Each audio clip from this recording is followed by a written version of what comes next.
middleweight contest, Tom Breese versus Antonio Arroyo.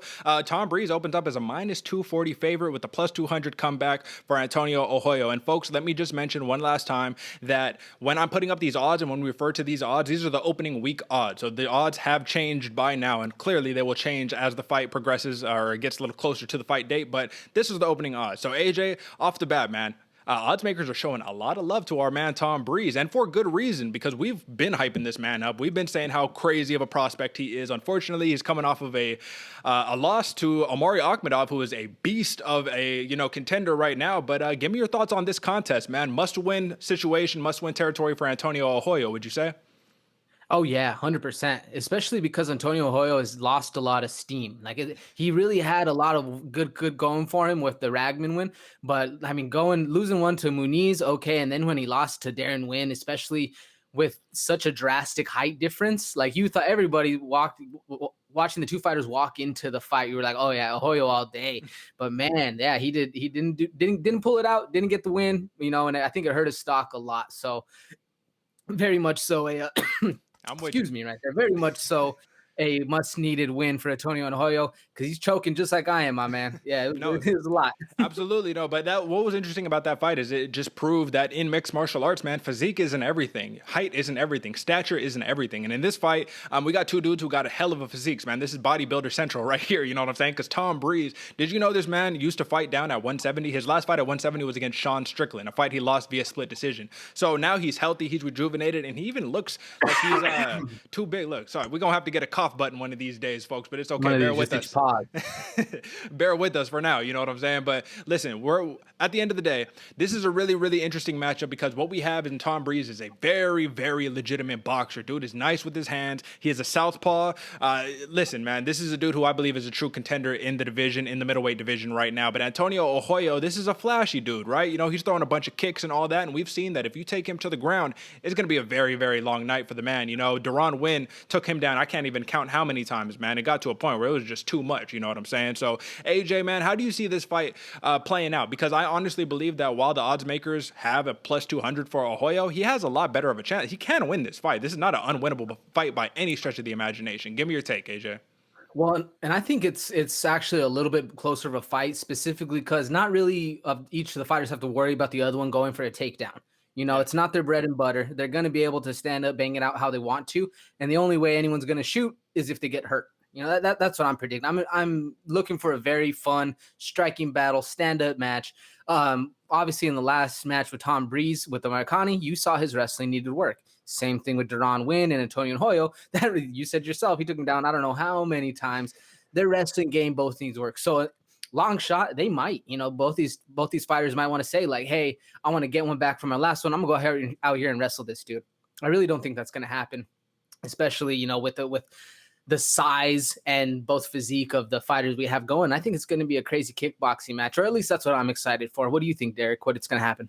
Well, I'm kind of with you in that assessment because at the end of the day, in terms of measurables, these dudes are almost identical, right? Both are 6'3", both have a 73-inch reach advantage. Not advantage, both 73-inch reach, right? A piece, man. But the big difference comes in that takedown. That's really the main difference between these folks, right? And clearly the stance, because Tom Breese has a left hand that I consider to be a loaded missile ready to fire, man. This dude's left hand is mean. This dude can pack a real deal punch, and he can put your lights out at any given moment. Now let's talk about methodology, right? So Tom Breese is 12-3 in his MMA career, 5-3 in the UFC. So one thing is for certain, he has an experience advantage, folks, over Antonio Arroyo, who is 9-4 in his MMA career and 0-2 in the Big Show in the UFC.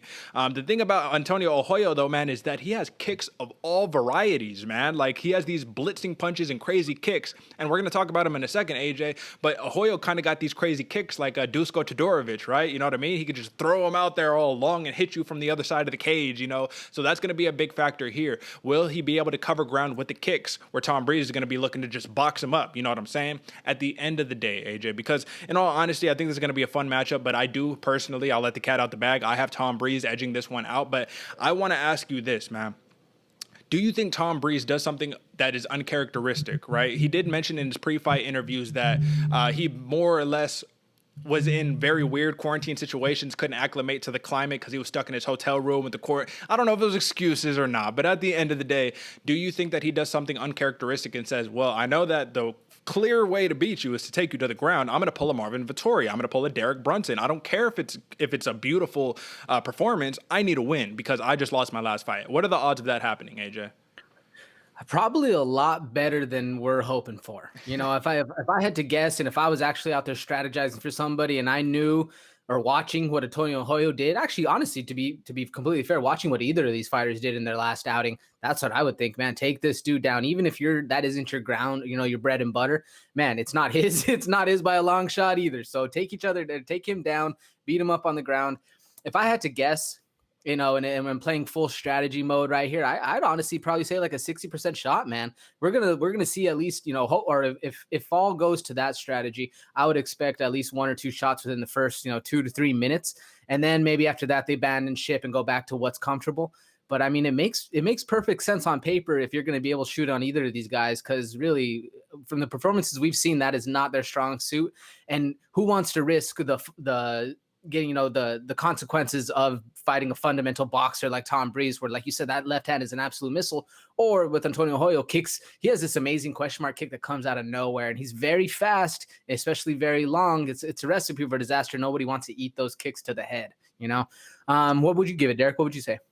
Well, I think that is very, very likely, and here's the reason why. Tom Breese, out of all of his finishes, the most are submissions. He has 6 submissions, 5 knockouts, and what I anticipate happening is that Tom Breese is going to use that very crispy jab that he has, pop, pop, pop on Antonio Arroyo. Excuse me. I think Antonio Arroyo will try to like get inside on that jab, and Tom Breese is going to pull that guillotine or that rear naked choke. Man, he has a very, very tight guillotine that he gets people in shooting in. I don't expect Antonio Arroyo to shoot in by any stretch of the imagination. That would be like when we watched Justine Kish against Tracy Cortez. It's just, I can't get that out of my mind. I'm just like, why are you doing this? Like, no, please stop. But at the end of the day, man, submission on the feet, I think Tom Breese has all the advantages. So for that reason, I'm going to give my pick. I go Tom Breese, and I'm going a knockout in the 2nd round, man. Even though Antonio Arroyo has never been finished in the UFC, even though he was on a 5-fight win streak prior to joining the UFC, this is the big show, man. You got to make it count. And when your back is against the wall, sometimes you break, but sometimes, man, you know what I'm saying? It causes you to act a little uncharacteristic yourself, maybe not fight the way that you normally would fight because you know you need a win. So that's what I got on that one. AJ, give me your take and your pick on that one. Yeah, no, I agree with you 100%, Derek. And I think it's just because I was a little sour from the Antonio Arroyo Deron Win fight that unless he makes a huge change to his game plan, he's going to be stuck in the middle of the heap, and that's not where you want to be as a fighter. For many reasons, I got Tom Breese with a KO round 3. I think the boxing's going to get it done. I think they're going to be a back and forth, a lot of a fun match going forward. But man, that technical boxing of Tom Breese is something else, and there's nothing worse than getting hit with one down the pipe. I think it's going to end up pretty nice for him.